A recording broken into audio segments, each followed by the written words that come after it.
Nga Mallakastra dhe Përmeti, kryetari i Partisë Demokratike Lulzim Basha ka theksuar se tashmë gjithkush e kupton se fjala rilindje ishte një premtim bosh, një mashtrim për të marrë votat. Demokrati solli në vëmendje situatën ekonomike që sipas tij është e rënduar. Rilindja e famshme e Edi Ramës doli një fjalë boshe. Rezultoi një tuftë tullumbacës që u shpuan një nga një pikërisht sepse ishte një premtim bosh pa alternativë, sepse nuk u bazua në një analizë konkrete, realiste të gjendjes vendit, si përmarrja në nivel falimentimi në gjithë vendin.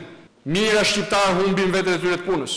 Duke u ndalur te seria e zgjedhjeve në Partinë Demokratike, Basha u shpreh se alternativa demokrate është ofrimi një perspektive të re europiane për qytetarët. Të besoj se digniteti i tij dhe i saj nuk do të në përkëmbët, të besoj se ligji do të funksionojë barabartë për gjithë.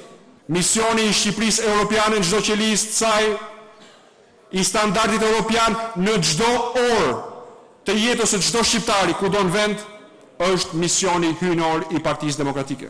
Në zgjedhjet kuvendore në Mallakastër dhe Përmet, lideri i opozitës Basha u ka kërkuar drejtuesve të ri të PD që të hartojnë platformën e zhvillimit për zonat e tyre.